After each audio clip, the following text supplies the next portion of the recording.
Welcome back everybody to a video on books that is not all Malazan but something else. At the same time, it's going to be even more rambly than usual because you can always get more rambly than you already got, right? Anyway, so today I feel we got to talk about something that's been kind of on my mind for a while, and that's Grimdark. The definition of Grimdark fantasy, why it's kind of problematic, and what we can figure out from there on. So buckle in. This is gonna be unplanned and rambly. So like always. Cheers.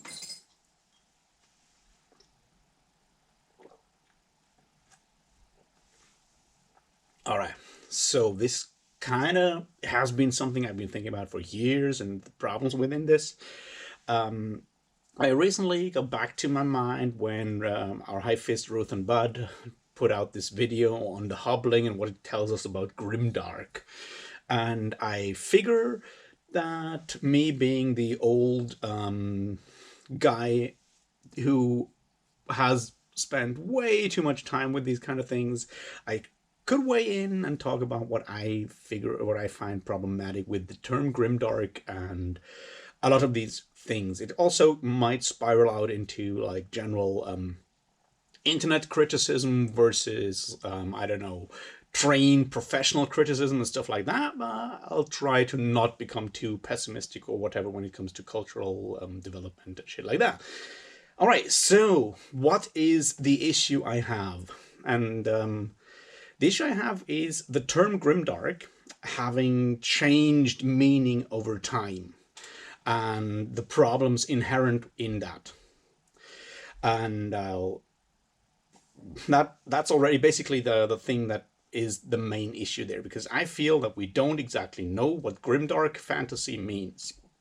And the problem why we don't know is that it used to mean something quite different from what it means now, and people who criticize grimdark, like current things that are labeled grimdark at the moment, and I might like maybe miss the point of what it used to mean and so forth, and that becoming problematic. And I usually compare that with the problem of power metal within the heavy metal subgenre discussions. It's something I don't want to touch too deeply. I'm just going to say as an example.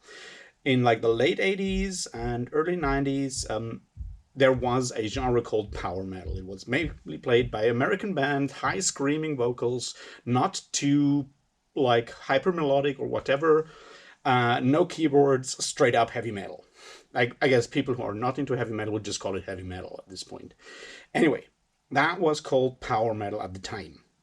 Then in the late 90s, there was a style of heavy metal that was hyper melodic, neoclassical in sound, with a lot of keyboards, still relatively high vocals, mostly hyper melodic, more upbeat and positive in like the overall vibe, and that was for whatever reason also called power metal. Now that was the time when the internet became slowly bigger, and younger people called this thing power metal, and that made a lot of the old farts really angry, who insists that if it doesn't sound like Vicious Rumors or Metal Church, it's not power metal. It's, I don't know, children's melodies metal or Euro metal or whatever, because heavy metal fans are nerds and love to talk about these kinds of things for hours and hours and get mad at each other. It's the problem of all these like nerdy subcultures that have heavy gatekeeping going on there. But anyway, this problem has persisted up until today because people are still kind of like, if you depending on who you're talking to, it's like, oh, I love this power metal band, and he's like, that's not power metal, and you're already dead in his eyes at this point. Anyway, this all aside, I wanted to show that terms and definitions change, especially in a field that is not academic, where things are not written down and defined properly, but are sort of a ongoing argument, an ongoing argument within people, like what to, or what they mean. Those terms are basically negotiated anew every day, and with every generation even harder. Now that has accelerated even more in the days of the internet, like, because nowadays everyone can just write and do whatever they want. Not like in the 80s and 90s where you needed to have enough money and time and power to actually write your words down, put them on paper, pay a printer, or run to the copy shop down the street to actually have the thing Xeroxed 100,000 times, not 100,000 times, but 200 times and sell it to people or whatever. So the discussion has become even more democratic and widespread. The entry point has lowered even further. So that makes like using terms consistently even more difficult. And that's a problem. I mean, it's on the one hand, it's fine because everyone can just do whatever they want, and that's cool, and that's what we all want. On the other hand, it makes discussing issues or problems within a certain style, a certain genre, more complicated because we first need to actually define or negotiate what we mean by a certain term within that particular discussion. And if we don't do that, we'll talk past each other for like ever and not ever reach a consensus. And this kind of term defining and so forth is something that, unless you, I don't know, study something in academia, preferably philosophy or something like that, you are not used to doing that. Like, we are not used to doing that unless we study academic philosophy or something else that is heavily, is like very much focused on defining terms and then working with those definitions. And that is obviously something that we people on the internet normally don't do. That's what brings us into a lot of arguments, which obviously also has the advantage of creating more traffic, more clicks, and making everyone happy, except the people who pound their heads against the keyboard and yell at each other from one point of the earth to the other through microphones. That, on the other hand, maybe those people also are super happy about being argumentative because we're nerds, right? We, whether it's in heavy metal or in fantasy or literature or wherever, we're nerds and we love to argue that kind of thing. I just feel that sometimes being aware of the history of a term and being able or like even remembering to think about defining what you mean before getting into an argument might help. Yes, I did study some academic philosophy, so yeah, I don't know. That might also be an issue there. Anyway, so let's look into the problem with Grimdark. Now, I'm no authority when it comes to the history of fantasy literature. I'm not. I've read a lot. I'll just say that I've read a lot, but I could have read more, and there's certain things I've completely avoided for whatever reasons, probably the wrong reasons, because you always do things for the wrong reasons. That's just part of being human. But I've read a bit, so I'm gonna do like a broad outline thing in a way right now that has no, that's not an attempt to be definitive or anything. It's just like what I kind of see as the broad picture of how fantasy as a genre moved from like the late 70s to the late 90s, early 2000s, to kind of make like clear what I mean. As I said, you're probably going to go with like, yeah, but there was this book and it was already doing this. And yeah, you're right, but that's not my point. We're talking about broader trends here. And I want to start with the late 70s.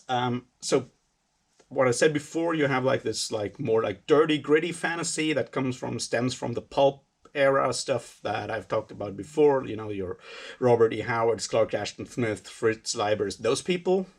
And you have your what I will call high fantasy in a way, or at least like highbrow fantasy in a way. That's your Tolkien, which lived in a fantasy world, and while it obviously has stuff like violence, it's much more stylized, it's much more distant, it has different, not saying one of them is better, the focus is just a different one in your Tolkien. Tolkien had different ideas when he wrote his books than did Robert E. Howard. One of them was that Robert E. Howard really desperately needed to be paid for his writing, and Tolkien had a job as a professor, which kind of, but, there's different motives behind writing and thus different focuses. Anyway, we have those broad two trends: the sword and sorcery, darker, grittier, more explicit genre, and the more the less explicit, slightly more fantastic, more mythologically like removed. Like it takes different forms. Is what I'm trying to say here. I guess if you've read Lord of the Rings and you've read a Conan story, you kind of get what I'm pushing at. It's like there's violence in there, but you don't actually get anything like and then it's more like he killed him or he slew him. And not like and then the entrails fell out and blood everywhere and guts. And did I mention that also it smells of feces? Because obviously, no, that's obviously not your Tolkien, and that's that more Tolkien-esque fantasy that then goes on with I don't know people like Terry Brooks and the Sword of Shannara and stuff like that goes in that direction. And then on the other hand, we have this like short story based, gritty, darker fantasy going on there. And those kind of move with fairly little interaction between both genres. I mean, there's obviously something like Michael Moorcock, who is trying to do something very specific with his stuff, but we don't have time to actually get into Michael Moorcock here and now. What I'm trying to say is we have those things moving on up until like the 70s, 1970s. And then something vital happens, something really extremely important happens for the entire development of fantastic literature. And that's the,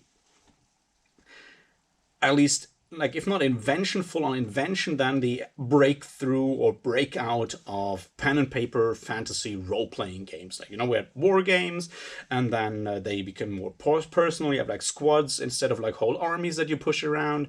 And then suddenly people like Gary Gygax and Dave Arneson decide to, you know what? Let's use not only soldiers, but also wizards and stuff, because they have read, the kids, and they'd read like fantasy stories from Fritz Leiber or Robert E. Howard or even Tolkien, even though from what I remember, Gary Gygax wasn't exactly a huge Tolkien fan, but that's a different thing right now. Because this is obviously not a history of pen and paper role-playing games. Anyway, so mid-70s, you have that breakout of this like sort of new genre of games. A big success, Tactical Studies Rules, TSR, the company that Gygax and Arneson found, booms. They buy up all kinds of properties, and you could call it a whole new art form. The role-playing game art form starts, which is cool. And like every new art form, it starts to develop its own internal rules, conventions, and cliches. Which, it's tropes. Like most of them come from literature, possibly movies, the stuff, the media that people playing and working in that art form consume and then process into this new art form, which is totally fine. By the beginning of the 1980s, it has already a fairly established way, like first tropes and stuff like that. So what happens once you have established tropes in an art form, the idea of parody comes up, because you cannot parody something unless there is something established that people who are familiar with that art form already know. And they're like, oh, you're making fun of this thing. And they're like, yeah, right. That's something that starts within the 1980s. And like a lot of good humor and satire, the first people who kind of go all out on that kind of satire parody thing are Games Workshop in Warhammer and Warhammer Fantasy and Warhammer 40k, which is mostly a miniatures war game at the time, but obviously at some point there's also pen and paper role-playing games. But they take those tropes from tabletop role-playing games and war games that are already, because a lot of it is played at this point really just by young boys who then like channel all their frustration and excitement of puberty and pre-puberty into that. which are already fairly brutal in a way. And Games Workshop just does that over the top. It's like you add skulls to everything because when you're 15, you find skulls pretty cool. You can still find them cool when you're old, don't get me wrong. But most of the, like, when you look at early Warhammer stuff, it is so over the top that that it's pretty clear that this is a parody, or at least a bit of poking fun at these tropes of fantasy fiction, cheap fantasy fiction, and cheap fantasy gaming, wargaming, and role-playing games at the time. Now, the problem is that Warhammer becomes extremely successful. Like, really, really, really successful. Which also, good on them. I mean, awesome. And with that large success, you face, like, okay, quick step back. Wait a second.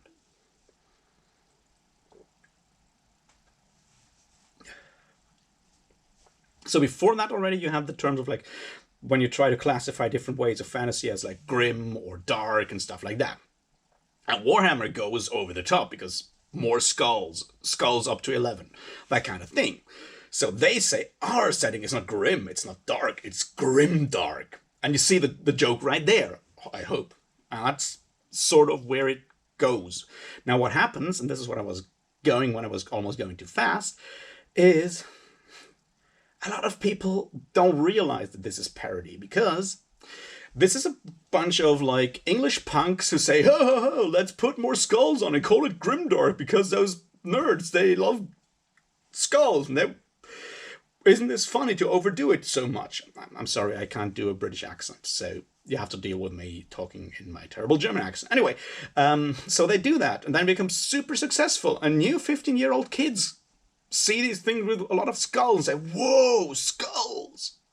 Now we realize that there's a slow shift from a fantasy and science fiction parody by over the top, like overdoing and like exaggeration kind of thing, switching to becoming more serious in a way. They still keep the imagery because that's what's selling, but they tone down or tune out completely, tune down and then tune out completely the humor, the satire in there, because a lot of people didn't realize it was there in the first place. Because if that's your entry point, you don't realize it's a parody because you're not yet familiar with the conventions and tropes of the genre. It's like your first thing, you don't realize it's a parody. You need to have the background already to realize that something is a parody. But for a long time, that's where Grimdark stood. It was a more parody, over-the-top, exaggerated way of looking at things. Now, at the same time, you have the other side of things, which is American, and there's obviously also like an international, like Games Workshop is a British company. There's like this other thing in there that a lot of fiction. Games Workshop soon produces their own Warhammer fantasy, like Warhammer novels and fiction, gaming fiction, and TSR produces tons of role-playing game fiction, like for their different settings. There's Dragonlance, there's the Forgotten Realms stuff. Don't get me started on all the stuff R.A. Salvatore does wrong, because it's a lot. But, there's a lot of gaming fiction going out. It's cheap production. It's produced cheaply by writers that are at the beginning paid very little, like almost the same as the people who write the gaming books. It's like just like mass-produced fantasy novels set in those, like tie-in novels to those fantasy settings. Literally, there's tons of that stuff. And as grimdark, as and over the top as the British part of this is, the Warhammer stuff is, the opposing thing is that TSR at the same time is keeping its part. That might be a cultural thing or an answer to the whole satanic panic thing that's going on in the 80s in the US, where people really thought that playing Dungeons and Dragons would get you, would turn your kids satanic and then to suicide. And I don't go there. That's terrible comics, and there's a terrible movie featuring Tom Hanks, I think, on the topic. It's really bad. Like almost everything that Tipper Gore is just coming close to. Anyway, You have all of that going on. So the American fantasy fiction, and TSR is focusing more on fantasy. And yes, there's a darker fantasy setting called Dark Sun, but we're not talking about that there. Like the overall arch is when you look at Forgotten Realms or Dragonlance, the really hugely popular settings with TSR that have tons of tie-in novels. Those are squeaky clean. There's like yes, of course, their monsters are dying, and there's so-called villains and stuff like that. Of course, that stuff is there, but it's squeaky clean, Disney compatible niceness.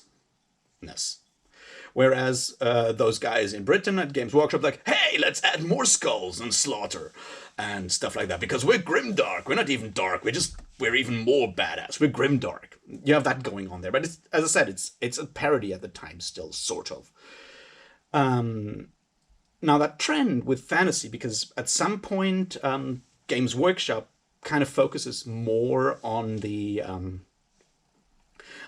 because it's apparently more successful, at least when it comes to novels and stuff, the 40k science fiction part of it, and less on the fantasy part. I mean, people are playing Warhammer Fantasy miniatures, but from what I can see, at least the fiction line of 40k is becoming more and more successful, whereas TSR is focusing more on the fantasy stuff. So the darker side of fantasy is falling behind in general awareness. Also, like, other stuff is coming up that is also like in fantasy that is apparently kind of successful and super clean because of all kinds of reasons. As that Shannara is rather clean. If any of you have ever tried to read Stephen R. Lawhead, I feel that might be 80s, might be 90s, I'm not quite sure. You have a lot of rather wholesome fantasy books coming out. Yes, there's grim stuff like, or like dark, we should say dark, I guess, stuff like the Glenn Cook out there, but that's not like your mainstream. Your mainstream fantasy in the later 80s and early 90s is rather clean, rather sanitized and wholesome. And there's nothing to be said against that. Don't get me wrong. But obviously, when you look at art, the trends, kind of, if you go too far in one direction, you have obviously a counterculture coming up doing the exact opposite. That's just how these things work. And I'm not going to be Hegelian here or anything. I'm just saying that's just how it works. If everyone is writing wholesome fantasy, someone writing very non-wholesome fantasy, or at least something that is less wholesome and less squeaky clean, will find a lot of people who read that and say, whoa, that's new and refreshing. Ain't that great? Ain't that the greatest thing in the world? Thank you, George R.R. Martin, for writing all this terrible sex scenes and killing your characters. Yes, I guess Game of Thrones is to be blamed about a lot of these things. Once again, I'm doing a very, very broad overview here, a very, very broad one. And there's lots of things you can argue against me right now, but I'm trying to look at trends here because I might still have a point at the end of all of this. All right. So Game of Thrones is one of those things that changes the face of fantasy literature at the time. It changes it massively because of its success and because of its approach. And the approach is a very visual one. It's one that has been influenced massively by television because George R.R. Martin obviously worked in television in the 80s. And when you read Game of Thrones, you can see the approach, like the way that chapter cliffhangers are set up, the scenes are set up, is very much done by someone who has worked in 1980s television. Once again, there's nothing wrong with that. It also portrays this more, slightly darker, grimier medieval fantasy world, which fits nicely with the 90s. The whole like squeaky clean, over the top, chrome and whatnot imagery of the 1980s has been scrapped. Hair metal has been killed by grunge. Everything is getting slightly dirtier and grimier, and Game of Thrones kind of fits that zeitgeist. And everyone's like, holy shit, we can write fantasy where people are actually wearing dirty clothes, and actually some of them are bastards, like actual bastards, and are maybe slightly ambivalent characters. That's a thing. And not only that's a thing, but also, since enough readers have found out about this, it sells. So obviously publishers start looking for more people who write stuff like that. And you can do you can, that kind of explains how that goes. Obviously, there's still, on the other side, there's still like squeaky clean, wholesome fantasy stuff out there with rather clear-cut black and white good and evil. Once again, obviously, The Lord of the Rings, Tolkien has a very clear-cut morality in there, but that's for other reasons. That's because Tolkien is writing myth, and a very specific kind of myth, where those things are mostly very obvious and clear, because he's not writing a modern novel. But we don't want to talk about Tolkien today. I might do that at another point. Anyway, so we come back to the fact that Game of Thrones is successful with its rather heavy-handed approach at making fantasy look more real. And by real, we mean like not as glossy and slightly grimier and making people bastards. And it's massively successful. So other people start writing that kind of thing, because you start writing the thing, as an author, you're influenced by the stuff you read, and that impresses you. It's just not only like as an author, it's like a general thing what people, no matter what art style or no matter what you use, your influences and stuff that has an impact on you in how you live your life and how you continue and how you express yourself. That's just human nature, and I'm sure psychologists will have something to say about that, but I don't listen to psychologists most of the time. Anyway,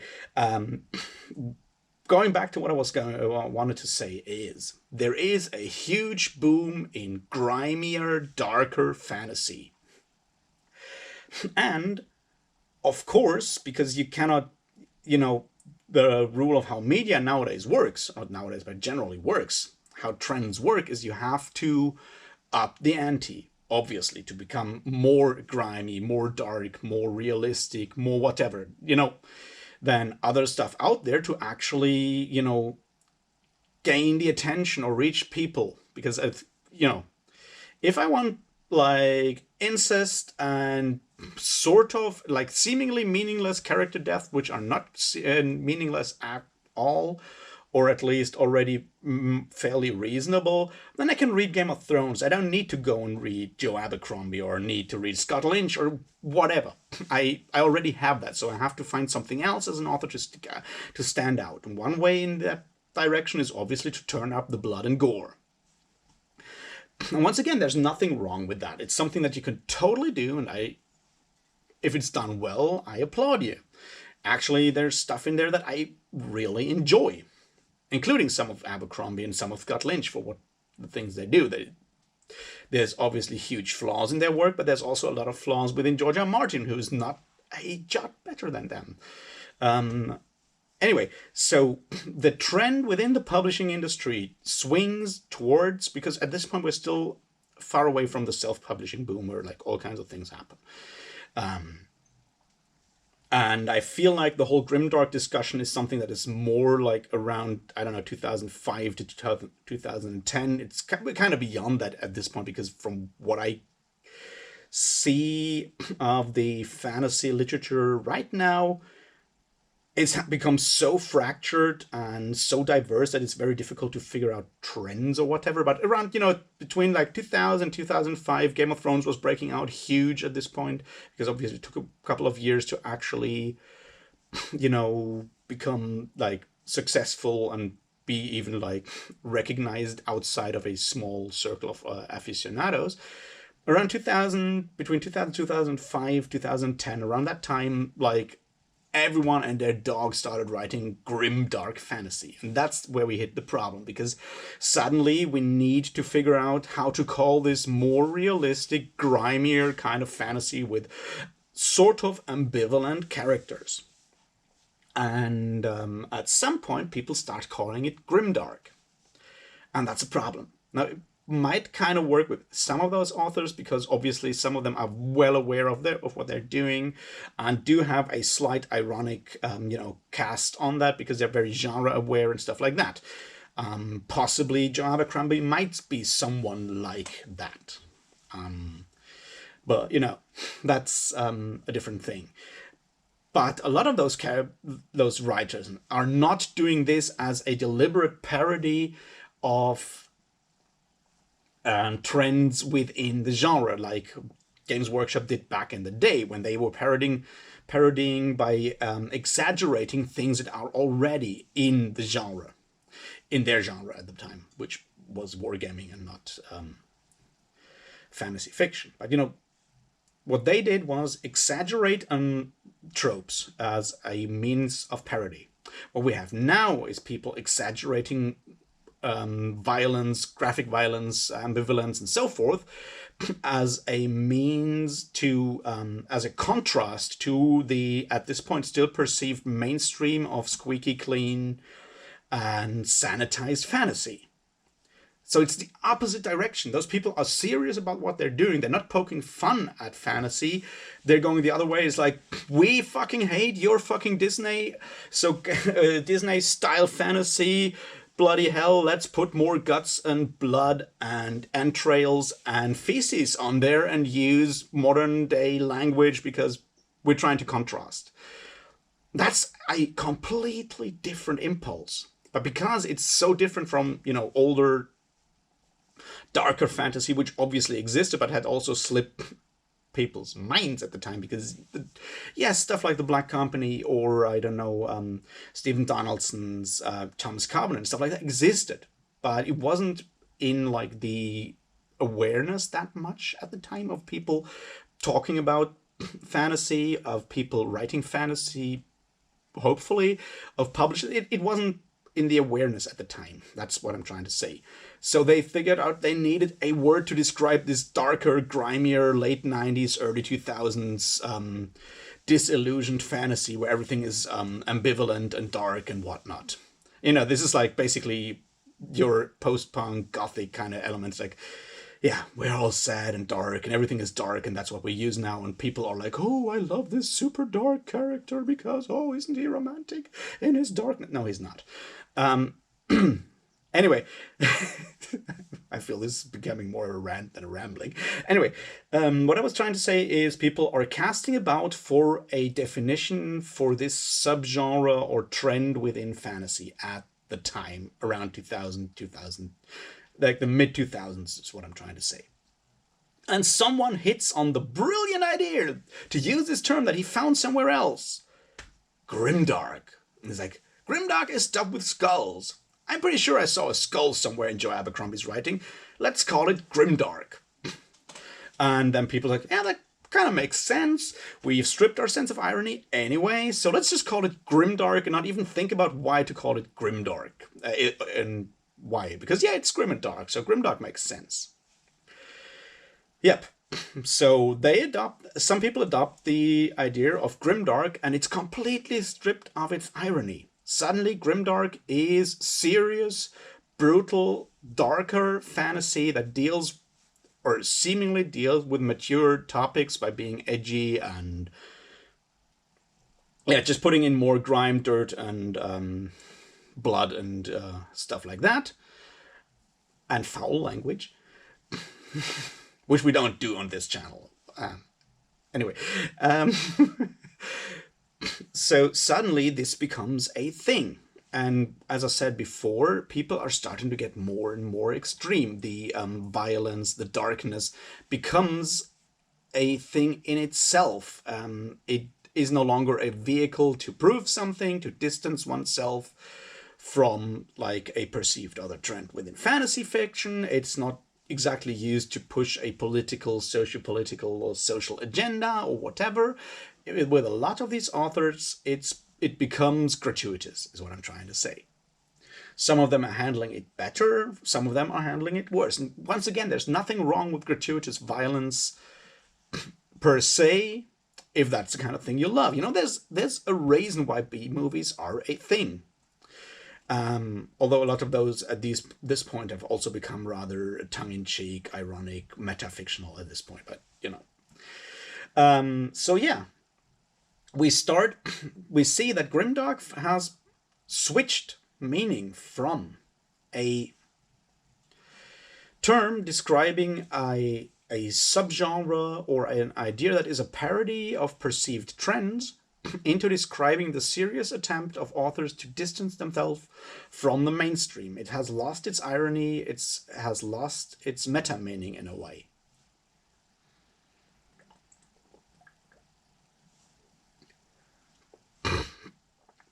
And now we come to the point where we actually see that problem, because while gratuitous over-the-top violence within ironic grimdark is very excusable, like it's actually a stylistic choice, it's part of the irony, it's the center of that humor. It gets very stupid to criticize old Warhammer for, like, there's an image like in a newer Warhammer pick, like Warhammer Rulebook, Warhammer Fantasy, where you have a halfling messenger riding on a pony, and yes, there's skulls all over the tack of that horse, like its bridle has skulls on it. It's like, do they have to be there? No, they fucking don't have to be there. Do they make even remotely sense? No, but this is what I mean by ironic grimdark. It's like, yeah, it's put there because it looks cool and is over the top. And it's fairly ridiculous to criticize that image of the halfling with like skulls on his armor riding a pony, for fuck's sake, riding a pony with skulls on its bridle. I mean, if you criticize it for that, you completely miss the point. On the other hand, gratuitous violence, gratuitous sexual depiction of sexuality and so forth, of sexual violence, when not used with a motive behind, like a socio-political or whatever motive behind, to actually purvey some deeper meaning, and not used as ironic exaggeration, can become highly problematic, because then you might actually think that over-the-top violence and sexual violence and so forth is an acceptable thing, which, no, it's not. And that's where the criticism of grimdark comes from. Now, my kind of point, and I'm sort of wavering, is there, like, the old guy in me would say, yeah, but grimdark, if you criticize grimdark for violence, you misunderstood grimdark. Problem is, you misunderstand old grimdark, the original grimdark, because of what I just said, in a rather roundabout way and a very bad through line. But on the other hand, if you criticize modern grimdark for gratuitous violence, and especially with certain authors within the genre, not all of them. As I said, some of those darker authors, Richard K. Morgan's Land Fit for Heroes series, for example, has reasons for its very gratuitous or very explicit depiction of sexuality and violence. There's very good reasons within that, because it has a socio-political overall message / like themes that the author wants to put there. But there's obviously other stuff where that doesn't happen. So there's reasons to criticize some of that modern dark fantasy stuff for how they deal with gratuitous violence and sexual violence and depiction of sexuality. That's there a lot. But the problem is that if we call it grimdark and a general problem of grimdark, we kind of miss the point, because we're using the wrong words, we're using the wrong term. We should have thought about that, but that's why I meant what I meant at the beginning. We need to define what we mean by talking about grimdark. And when I mean grimdark, I mean post 2005 modern contemporary fantasy novels with an unironic take on ambivalence, dark characters and dark themes. And I feel they are overdoing it because they are lacking any kind of underlying message and are just doing it for its own sake, and I find that highly problematic. Then I have a point, then we can argue whether it is that over the top and so forth. We can do that. But if you just go and say grimdark sucks because it is all about violence and sexuality, nope, that's not the problem there. The problem there is that you're already going in with not enough understanding of where it comes from and what the term actually means, or what the term used to mean. And I guess that was sort of my rant on the whole, this is grimdark and this is not grimdark. And I feel that we should, I don't know, figure out a way to make sure which kind of grimdark we're talking about, because I feel at this point it's probably too late to bring the old grimdark back, or use that's why I tie back to the whole like power metal thing from the beginning. now it's too late. If you say power metal, people think of the new stuff, and I feel that nowadays people saying grimdark,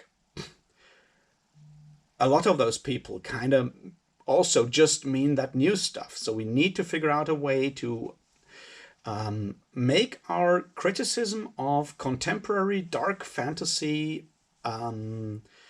meaningful by specifying what we actually mean, and maybe avoiding the term grimdark when we actually try to criticize something. If if you're talking to your friend at a party, as we used to do before the plague hit, and your friend is like, you know what, I need more fantasy, and I'm kind of sick of all these, like, white knights saving princesses.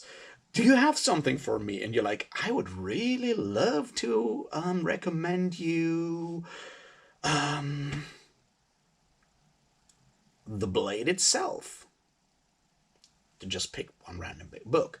Because it's got all these really cool things, and it's still Tolkien-esque enough to for Joy Abercrombie to rip off the Battle of Helm's Deep in Volume 2. Yeah, what you do then is like, you might want to try some Grimdark. You don't want to add the point where you say, but don't worry, it's not called Grimdark actually, because Grimdark means something else. You want to say, try this because it's kind of darker, more adult, not adult, but yeah, it's darker, ambivalent, and might be refreshing if you're used to just reading stuff that's very sanitized. But if you want to do a critical discussion of something and make points, then it's very important. It's very important to make sure your audience knows, and the people you're arguing with know what you mean by a certain term. That's something that we should probably try to do more when we talk about books on the internet, if possible.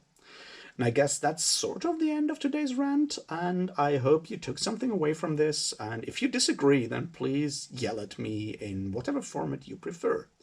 Until then, cheers.